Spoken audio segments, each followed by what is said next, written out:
community. Before we start tonight, I'd like to acknowledge members of the Board of Education here tonight. Mrs. Lynn Isles, Chair of the Board of Education, she's here with us tonight. Mrs. Tracy Lambert, member of the Board of Education. Dr. Mary Galushi, member of the Board of Education. Almost. Mr. Rivers, Town Manager, is here tonight. Mr. Rivers was here just a while ago. Just stepped out. Just stepped out. Dr. Sewell, a member of the Board of Education also. Mrs. Jean Dismay, a member of the Energy Commission. Do I have it right, Mrs.? Yes, thank you. Good. Ms. Susan Collins, a member of our high school HGC. Here. And members of the staff that are here, and community members, and parents, and friends, to Mr. Paul Watkins, Mr. Powers Watkins, members. So thank you for being here tonight. Tonight you'll have the opportunity to hear from Mr. Mike Callahan, Chair of the Building Committee, about the responsibility of the Building Committee in the future, from Mr. Fryer, Bob Roach, from Fryer and Associate of Fryer firm, for architectural firm, about the process and expectation of the project. And you'll also hear from Mrs. Lambert, who brings a warm welcome and invitation to be part of the planning and design. And you'll hear from the superintendent about what is STEAM and what you can expect about STEAM. Just to say that school construction or school renovation can have a profound effect on students, family, community, and staff. The requirements for learning are affected by the physical surrounding of a school. Several researchers, and I want to mention one tonight, Shiner in 202, said that school facilities have a profound effect on student learning. In the last couple of years, school facility and classroom design have seen an increased impact because of the increased attention because of the impact on student learning. And just pick up a magazine and a newspaper and you'll read about energy building, energy school, green school, solar, et cetera, et cetera. It is clear that a school building must support the work of the schools.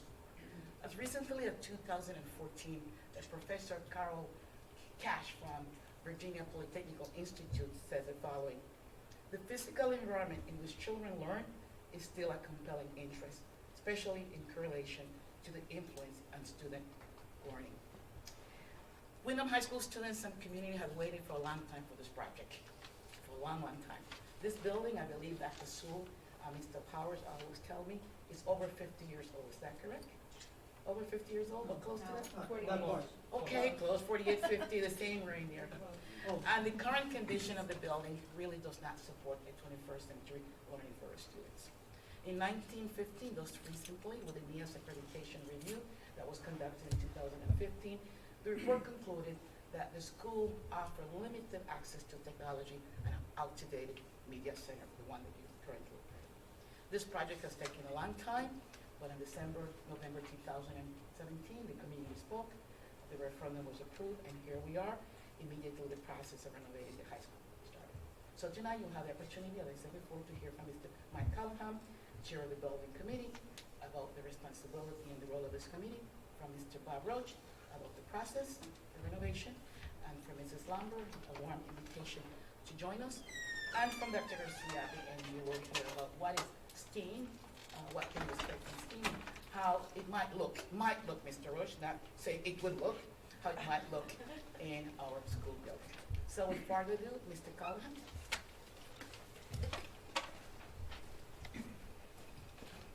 Thank you, Dr. Garcia. And again, welcome to everybody. One of the things I am going to talk about is what are the goals and objectives of the building committee, as well as, maybe more importantly, to help the community members understand what the building committee's role is in this project. But before I do that, I would like to recognize the building committee members that are here tonight and have them stand up and just introduce who you are and maybe briefly what your interest in the project is. I know Tracy's been working on the renovation for a long time. So. I'm Tracy Lambert. I am the secretary of the building committee. I have been an alternate member, hoping to be approved as a permanent member.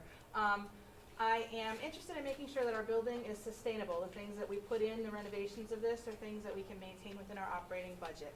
I'm also interested in making sure that it is as functionally fiscally responsible as possible, the best things we can put in, even if it means more money up front, for green things, for energy efficient, for ways of heating and cooling the building that will save us money in our operating plan the entire time. I have been on the Board of Education for almost 10 years now. I've been on the building committee since its inception, but I've been working on getting the high school renovation done for 7 years now, since I first, midway through my tenure here on the Board of Education. And this is the project where my heart really sits, and I really am excited to be able to see this through. But I really want to make sure that what we build for our students isn't something that we can't sustain in our operating budget over the next few years. Mary? Mary Gallucci, I'm a parent member of the school building committee and now a member of the Board of Ed as well. And I agree with Tracy, we want to have a beautiful school that will reflect the whole community, and it will be a great thing for the future of Windham. So thank you for coming tonight. Thank you. Richard? Rich Swart, I live here in Windham. One of the biggest reasons I joined was I have a son in the middle school. Hopefully he'll benefit from all of this. Not only that, just it's fun, it's a learning experience, and I'm hoping to maybe help. So thank you. And again, I'd like to just add my appreciation to the building committee members. As you can all imagine, an undertaking of this type is fairly complicated, both financially, technically. It's absolutely critical that the community comes together and fully understands and appreciates what we're trying to do. And again, I feel very strongly we have an excellent building committee. I'm very honored to serve as their chairman, and really look forward to working with the community. So you might ask yourself the question, what is a building committee? I've been in the building trades for many, many years, so I'm pretty familiar. I've often worked with building committees on many school projects. But a building committee's role, principally, and from the very high level, is to oversee the scope and the budget. We have to make sure that we understand what the overall educational objectives are of the renovation, and make sure that the building, the renovation, and all aspects of the renovation are consistent with the educational goals and objectives established by the Board of Education and the superintendent and the staff.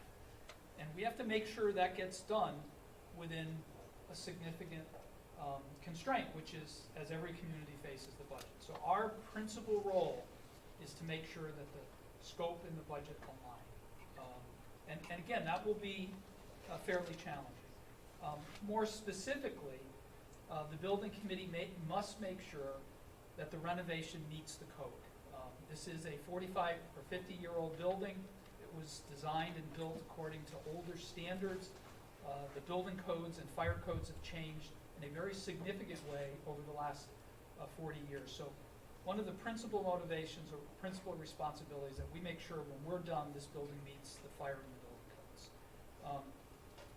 Another pretty significant challenge, and also responsibility of the building committee as well as the staff and administration, is to make sure that the renovation, which will occur while the school is occupied, has minimal impact on the educational endeavor during the possibly two years of renovation. And some of our preliminary plans will be obviously to coordinate carefully with the administrators of the school, but to make sure that we isolate the construction activities from the students during the day.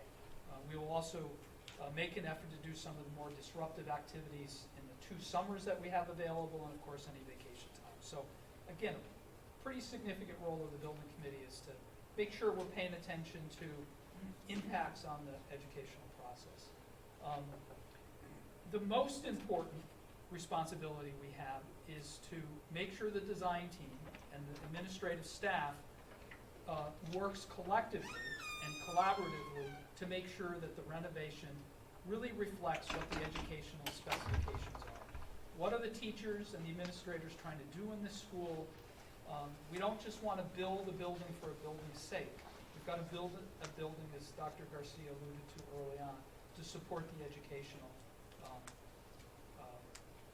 process. And so again, the building committee, and that's why it's made up of a very wide, diverse group of individuals. We bring a lot of different perspectives. I'm a construction engineer. We have 2 Board of Education members. Mary's an educator. Richard's a community member, representative of our parents. So Our job is to make sure we stay aligned with the educational specifications. Another financial objective we have, or responsibility, is to make sure whatever we do maximizes the state reimbursement. The state of Connecticut, as it does with every community in Connecticut, provides a reimbursement for renovation projects. And it's a complicated undertaking to understand what the rules and the requirements are.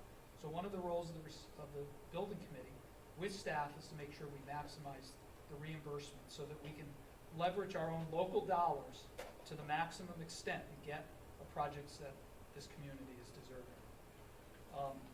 We also have to make sure that the costs, the final costs, are consistent with the directions we've received from the town council.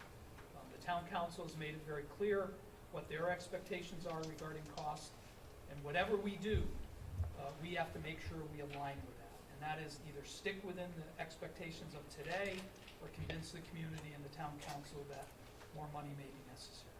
But again, the cost that we bring this project in has to be consistent with the town council's expectations.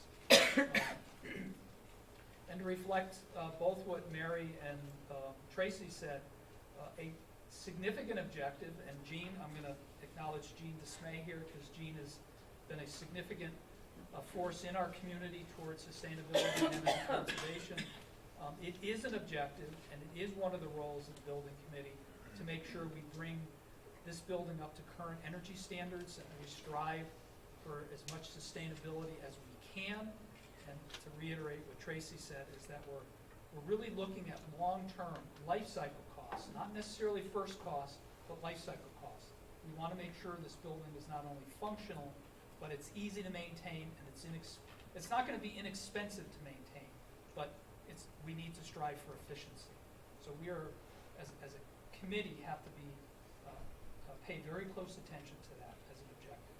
Now, there are some challenges on this project, and I mentioned or alluded to one of them. It's an occupied building, so we're going to have to move people around and work on schedules, and occupants, teachers, and students may have to put up with some noise and some dust at times and some inaccessibility, but we're going to really work hard to make sure that's really minimal. We do have some cost constraints, which are real, and again, we're going to have to track those. Another pretty significant challenge is this is an old building. Old buildings present all kinds of unknowns, and Bob and his team has discovered some of those. If we had a 25-year-old building, this renovation would have a little bit different character, but it's a 45-year-old building. It's not a bad building by any stretch. We have a new roof, so there's a few things going for it. We actually have some very, very nice elements that many even contemporary buildings don't have. We have a pool, which many communities do not. We have we have a large gymnasium, we have a small secondary gymnasium, we have this beautiful media center, we have a cafeteria. So we're starting with pretty good bones, pretty good structure. So it is an old building, but it actually has a number of very important things going for it. And then one of the things I'd very much like to emphasize at this point is, and sometimes it doesn't get the attention, but this high school is going to be converted to a high school, an administrative facility, and an early childhood center. And Aliki's here, who has a fairly significant responsibility for the early childhood center. I want everybody in the community to understand this is not just a high school renovation. This is a community education center. And I know some of our building committee members have a vision that this is in fact a community center. It's got a much broader, hopefully a much broader outlook or use for community education activities. Maybe in the future, adult education or other alternative education programs. So this is an integrated facility, and again, the building committee recognizes that, and we will work very hard to make sure that the two educational programs get equal footing. So again, that's a very important point. And then finally, before I introduce the architect, I'd like everybody here, no matter what your outlook is or interest in the school, is the building committee are your representatives. We're here initially and hopefully throughout the whole program to be a reflection of what our community needs are. I am a firm believer in deliberative bodies and the value and the good they can do. So I would encourage all or any of you to attend any of our meetings. You will get an opportunity to have your say. We meet the first and the third Mondays of the month. It's certainly an open forum, so we would certainly encourage people to reach out to the building committee, both formally and informally. And then the last thing, and Margaret, I can't remember if you had said this, but this tonight is really just meant to be an introduction. We're not going to deep dive and get into a lot of the details. Future forums, we'll take feedback from the community. We will focus on more in-depth topics over the next couple of months. Our goal is to create opportunities for teachers, staff, administrators, and the community, parents, and students to provide feedback to us and the design team. So there'll be further meetings similar to this in the future. So I'd like to introduce Bob Roach from Friar Architecture. And before Bob, you get up, I'd like to say publicly that Bob has a fair amount of familiarity with the town. He's worked on a number of schools. Bob has done a very good job of helping the building committee get started. We went through a very important selection process, and Bob's firm, and I think Bob particularly rise to the top. I think Bob has served the building committee very well, and I have very high expectations that the community will be very satisfied with the outcomes. So having said that, I'd like to introduce Bob Roach, and Bob's going to spend a little bit of time, and again, not a deep dive, but some time talking about the design process. So thank you very much.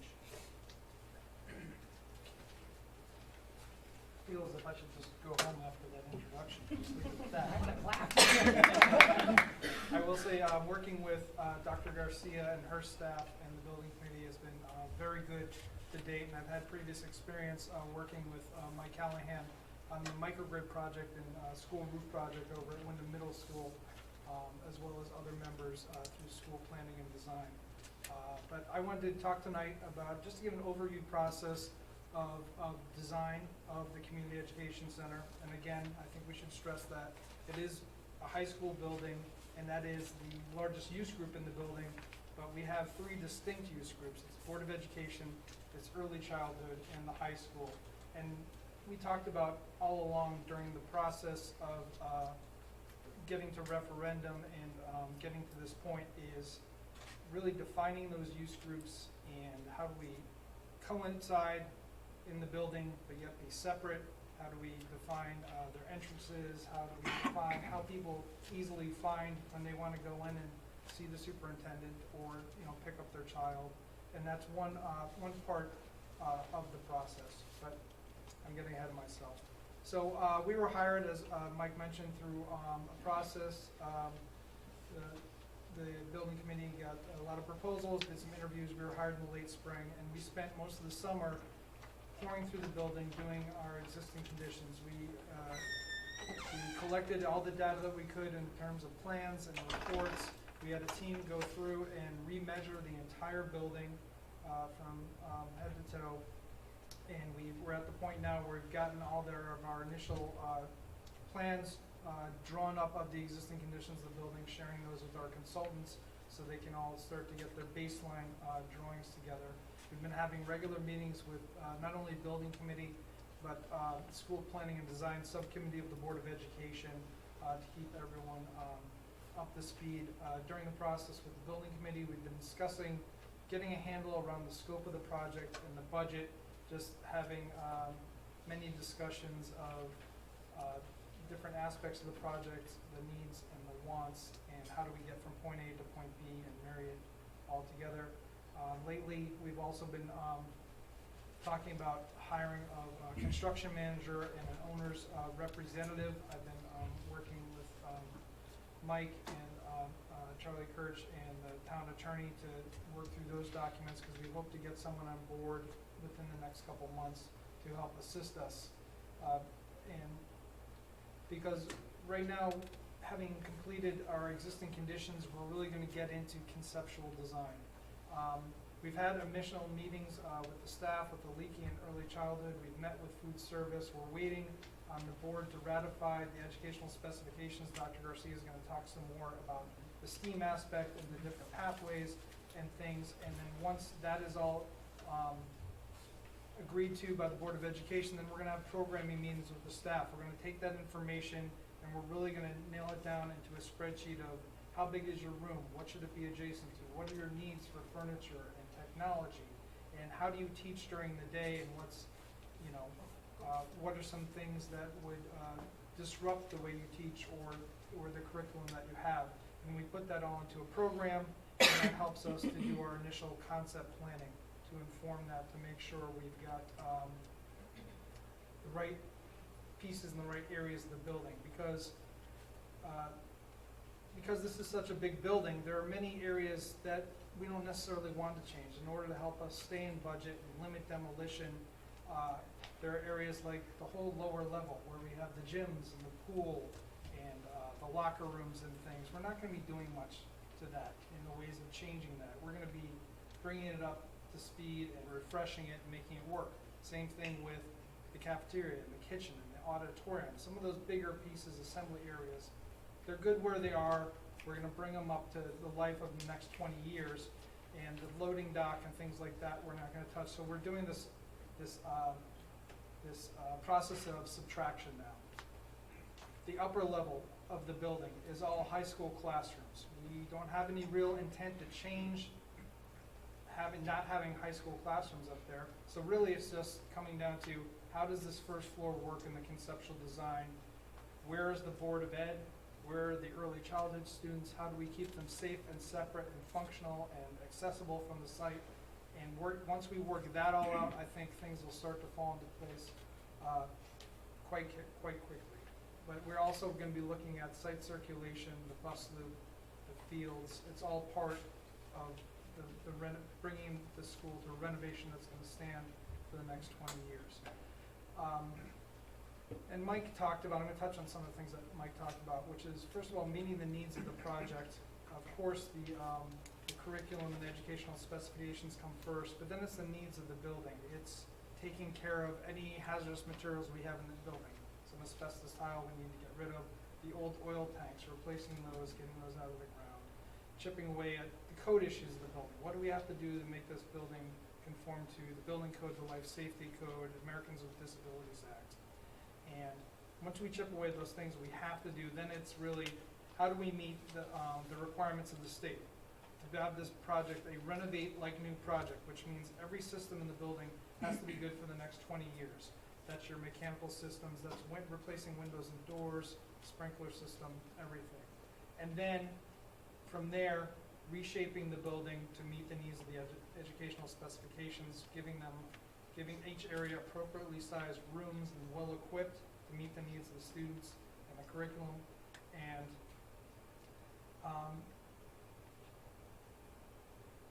there's going to be some compromises in an existing building. It's tough. We're working in an existing footprint. There are no plans to make any significant demolition or additions to the building footprint itself. So it's like, I always say, it's always like one of those old puzzles with the wood pieces where you're sliding pieces around to get everything where it needs to be. That's going to be part of the process, and that's going to be part of the back and forth in conceptual design and schematic design. So as the plan starts to take shape, then we get into our conceptual budgeting. We're looking first at identifying what are the real drivers of the budget. Is it mechanical systems? Is it the hazardous materials? What are those square foot costs and things that are, we can't really work around that we need to do, the code issues. And then the opportunity of finding ways to address, those must-do items and seeing what we have left to work with for the items that we want to do. What opportunities will we have to maybe spend a little bit more money in the budget up front to have a more sustainable building, to have a building that's better maintained, to have a building that's more energy efficient and reduce some of our costs down the road. So everything we do is going to be with an eye towards sustainability for the future. So once we have the conceptual plans and conceptual budget, we'll review that and get approval from the building committee, make sure that we're on track, and then we can proceed into schematic design. Around that point, we hope to have some of our other team members on board, construction managers, who would help us to consider the overall timeline of construction, to consider phasing of the project, because if we start to think, start to work on dual paths and say, okay, this is how we want the building to look, and this is the way we think it may be built, that can help to, for us to inform each other and find more efficient and cost-effective ways to do things, because this is going to be a school that's going to be occupied while renovated.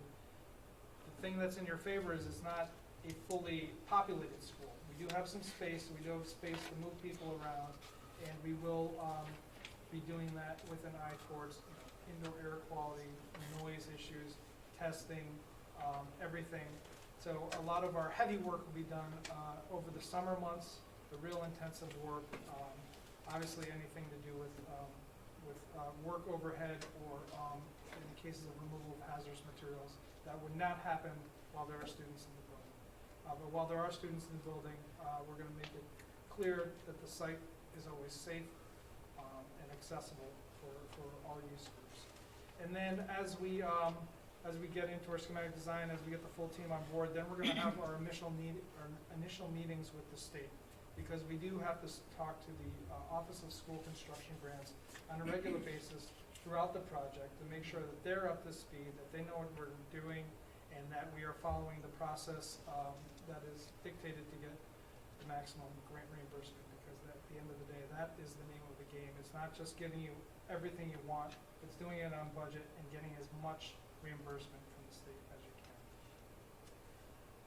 So that's it for where we are in the process right now, and with that, I will turn it over to Dr. Garcia to talk a little bit more about the curriculum. Mr. Callahan mentioned that we'll have, this is just one of many meetings or focus group that we'll have in the community. So you do have a meeting somewhere in this card with you to write on any questions that you may have, and we'll try to give a response to those answers and web as soon as possible. Before I continue, I do want to thank a couple members on my staff that are here with me tonight. Dr. Gilford, the Assistant Superintendent, is here with us tonight. Margaret Cheney, instrumental in getting this done today. Also, Mr. Camacho, Robinson Camacho, our community officer. Dr. Morales is the new assistant principal at the high school. Thank you for being here. We mentioned Aliki, very crucial to this process. And I believe Mrs. Ray is here, because also a member of the Board of Education. So I just want to give you a little preview. I want to share a little bit about what is STEAM and tell you how STEAM came about as a project for this high school.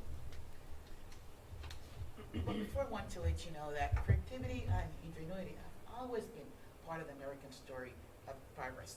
And the complex nature of today's society requires that students develop new skills and new knowledge to deal with this changing world. So how do we prepare a student for this changing world, for a world that we don't even know yet exists?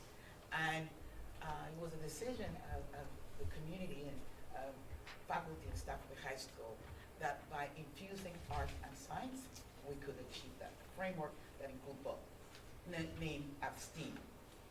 STEAM is an what did I? The other button. The other button. That What other button?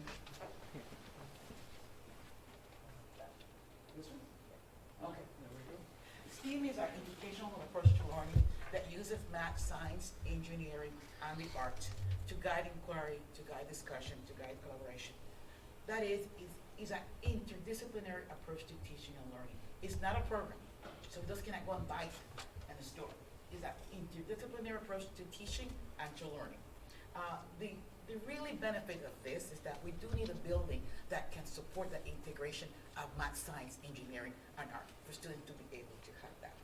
The end result is that we will have students that really embrace collaboration, thoughtful risk takers, experiential learning, persistent problem solving, and these are the innovators, these are the leaders, and these are the learners of the 21st century. So this is what we want. The staff that work and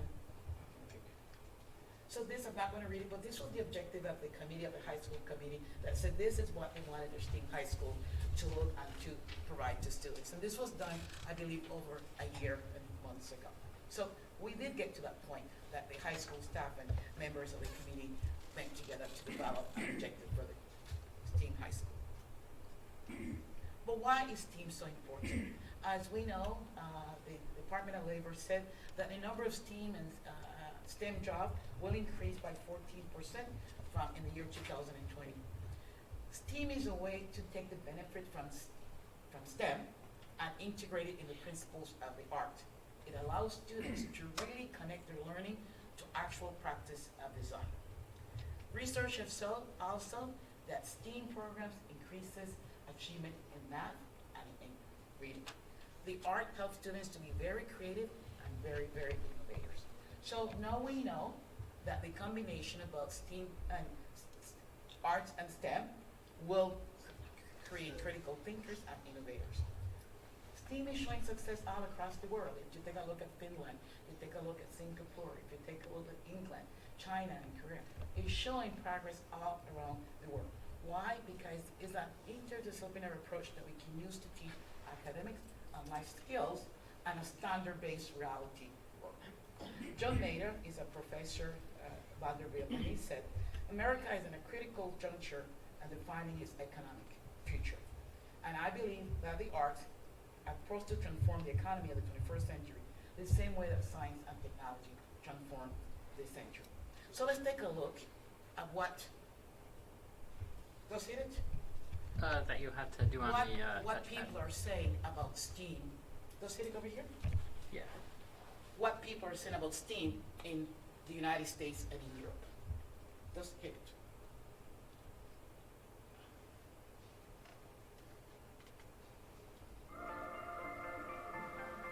Let's give you a little bit of preview. You find that people who do these things are doing a lot more than just narrowly processing theories or solving technical problems. They're actually being creative. They're combining ideas and insights from all over the place in areas where, by definition, they don't really know the answer yet. STEAM stands for Science, Technology, Engineering, Arts, and Math.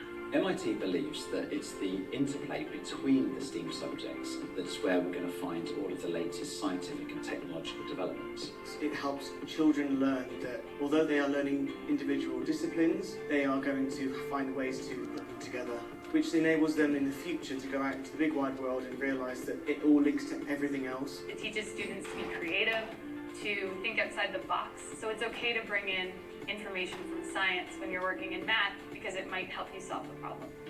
A great example of STEAM in today's society is the Apple computer, which provides cutting-edge technology with something that's really aesthetically pleasing. Teaching our students through a STEAM curriculum also helps them to see that there's more than just the traditional science, technology, engineering, arts and math subjects on their own.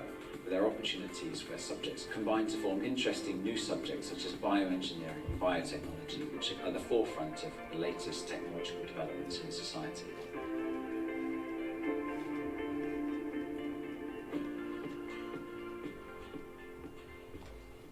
So that's hit the other one.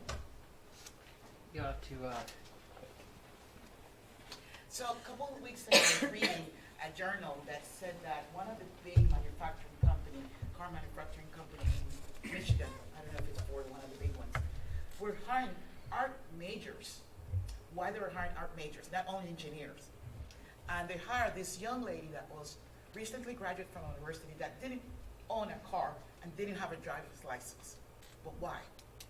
Because they needed people not only with engineering degree, but to design and the arts and the colors and what should go with what. So this young lady was 24 years old, or 22, never had a driver's license, never drove a car. Her parents drive her to work every day, and she was working, and she was an art major from one of the small liberal colleges. So this is just to show you how the interplay is really interconnected. So how does STEAM improve learning? The STEAM approach, and again, is an approach, it's not a program, prepares students to be problem solvers. It teaches them that there's more than one solution to a problem, and there's more than one answer to a question. And this will serve them well as citizens of the global world because employers and universities value that skill. A survey recently conducted by the Department of Labor put creativity as one of the top 3 skills that employers are looking for. So now let's look at the high school. Let's talk about our high school. A strong and vibrant community, a striving community, provides students with a school that is not only up to code, and that's what we want to do, but also providing the opportunity to learn in multiple ways and multiple opportunities. the educational specification that were submitted to the state of Connecticut are the specification for a STEAM school. This came about a recommendation from the committee, from focus group, and from teachers. We started looking at STEM, a continuation of Barrows, and that's where the conversation started. But that conversation then went to another level very quickly about what about the other parts of students that did not want to be in a STEM curriculum but wanted the arts, and we said for that. Now, here are the pathways that were offered, that were tentatively are in the pathways and that were sent to the state. In the STEM, we have manufacturing, pre-engineering, health, occupation, and in the arts, we have educational and teaching, visual arts, and music. So where did these pathways came from? This is specification. Again, came from focus group in the community, came from meetings at the high school. The high school committee will be meeting tomorrow at 2:30, again, to look at these pathways, to look at these specification.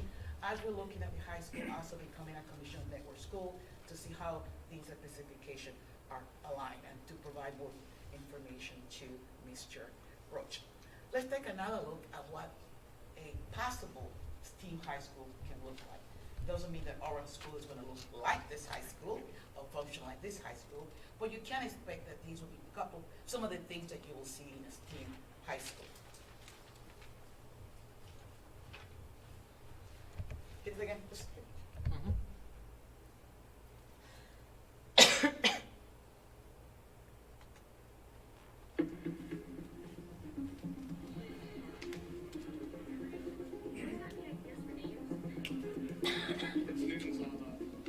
STEAM is one of our 4 pillars. STEAM is 1/4 of who we are. Project-based learning is 1/4 of who we are. Collaboration is 1/4 of who we are. And interdisciplinary is 1/4 of who we are. The interaction of those 4 things has really resulted in the environment that we have here. And the decision for that really rested within our community as to what directions to take in terms of the school that they envisioned as being our first standalone high school of choice. I get to be the capital A in STEAM for art, and it's really amazing how seamlessly art can fit into a STEM curriculum. What STEAM affords us is the opportunity for students to be very hands-on in their learning. And when we value creativity and innovation and ideation, STEAM allows you to live in those places in your brain. They don't go to individual courses. All of the courses, through the work of our curriculum writing team under Amy's leadership, they are completely interdisciplinary. We have to write it in Europe. So our project right now is we're making a case. So we're right now working on our case file of how we found them. So like if we were actual detectives, what they would have gone through. We're using biological evidence as in blood, saliva, and the DNA. Basically, what we're working on right here is our conspiracy board, which is going to be evidence for one of our suspects. We've been working on exponential growth and decay. We've been talking about Newton's law of cooling, which is used in CSI to figure out about like the time of death and that kind of stuff. We are making like a little model of the crime scene and what it would look like. So we're working on like the edges and trying to polish it up. We had to like recreate evidence, and so we design it on the computer, and then we bring it over to these 3D printers and we print them as evidence. I talked to the facilitators. This is the best school experience I've ever had, just because it feels so free, and like you can do anything that you want to, while still being able to learn. So it makes school like really fun. I like this more because I can see why I'm learning it, and I can put it into the project, where if I'm just sitting in the classroom learning about something, I'm not going to be as motivated to make sure my work is right. It's also a lot more hands-on, and I'm more of a tactile learner, so this gets me a chance to see how can I apply what we're learning to real life stuff. More and more schools are looking at how to provide voice and choice for learners. We're having to compete with a lot of things, and our learners are really our clients. They are our customers, and we're competing with video games, and we're competing with other districts that offer innovative experience. We're competing with online experiences. We are competing with charter schools. We're competing all the time, and we cannot just, rest on our laurels and assume that what we've always done is the best way to keep moving forward. Just the environment, the working with people to, solve a problem is the best thing ever, really. I love it. The hands-on experience is awesome. It's amazing.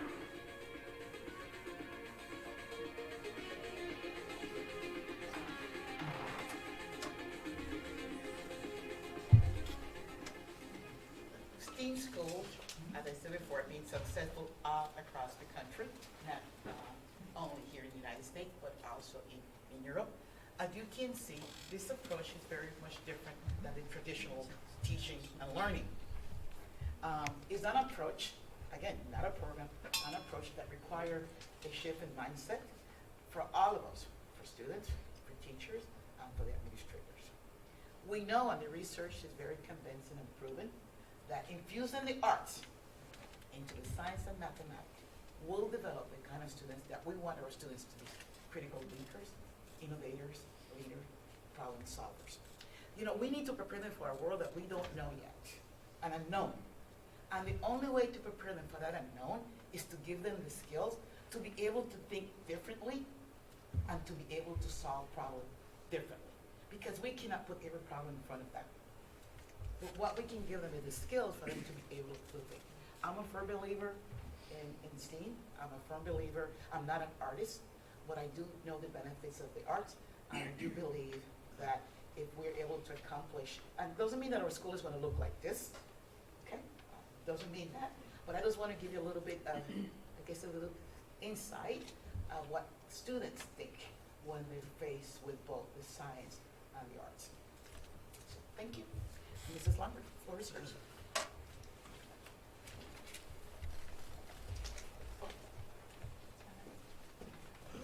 I'm going to be very brief because we were trying to keep this presentation to about an hour, and it wasn't. We're good in time. It wasn't until last week that it was suggested that I get up and speak. My name is Tracy Lambert. I'm a member of the Building Committee, the High School Renovation Committee, and I'm the chair of the School Planning and Design Committee in my capacity on the Board of Education. This is a project I'm passionate about, and I have been working on this, various members of our staff and the community for a very long time, and I'm thrilled that it's coming to fruition now. And I'm thrilled that some of the people that might get to see a completed high school are standing in this room right now, too. But one of the things I wanted to tell you is that once a month right now, it'll probably go to 2 times a month come January, we have School Planning and Design Committee meetings. They are over in the central office part of the high school right now. All except for the finance department has moved into central offices. So we're all at the high school now, that little exception that we're still working on. And we have our meetings at 5 o'clock on the first Thursday of the month. We are hoping, the building committee is hoping that this is kind of a conduit through which some of the information comes. If you have questions, if you wonder about programming, if you wonder about how we're going to make it all work, if you wonder about security, well, I think this building is absolutely secure. My children have all gone here and I have a child here now. There's always more we can do. And those things are going to be addressed in the renovation as well. We welcome questions, we welcome comments, we welcome input, we welcome polite criticism. If you keep it respectful, I will listen to whatever you have to say. We don't always have to agree, but I'll always listen to what you have to say. And always the public input is appropriate during committee meetings. During Board of Ed meetings, there's public comment at the beginning and the end. You can certainly be heard there as well. But committee meetings are really where you can come and ask questions and get feedback in real time instead of someone will get back to you, and that's how we have to work at a Board of Ed meeting.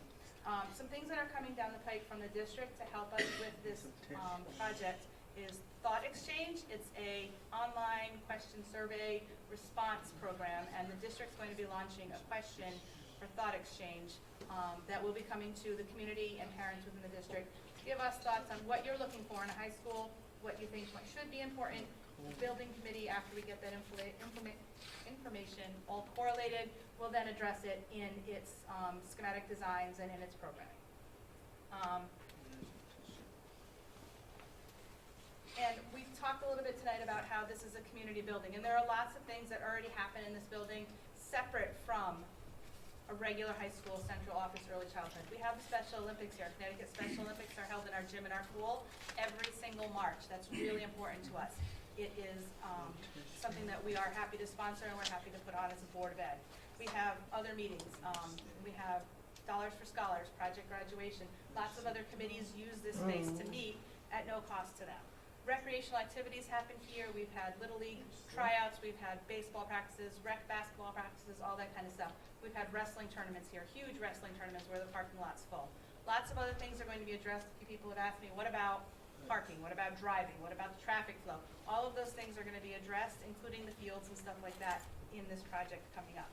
I wanted just to make sure that you all knew that you were all welcome on the first Thursday of every month at 5 o'clock in the central offices to have input into this project, which will be Mr. Roach or one of his staff usually attends it, Mr. Callahan often attends it, Mr. Swart often attends it, and we'll be bringing that information back to the building committee.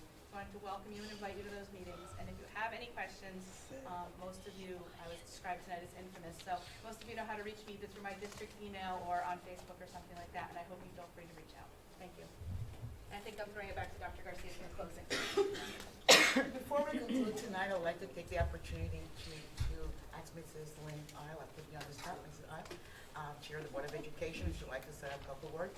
I know that the Board of Education is committed to this project.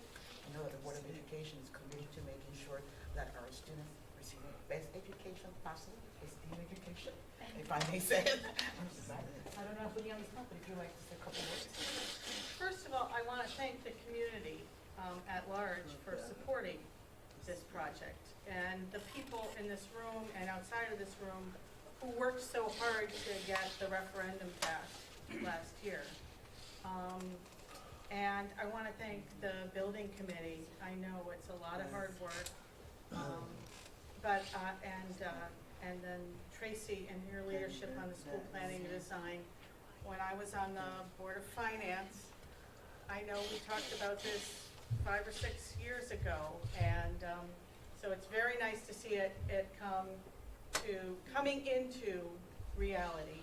And just finally, I really want to encourage everybody to speak up and talk to us, members of the Board of Ed, the School Planning and Design Committee, the Building Committee, and let us know if you have any ideas. I was lucky enough in high school to go to an alternative high school, and I saw the videos, and thank you for showing them. They make my heart sing, because I think it will be a really great opportunity for the kids in this community to be able to experience a high school like the one being envisioned by the leaders in this town. And my 3 kids all graduated from Windham High, and it serves them well, but it would be very nice to see new kids coming up and really being better prepared for the future. As Dr. Garcia said, we don't know exactly what it holds, but we want to equip the kids to be able to meet those challenges. So thank you. Thank you, Sarah, for that.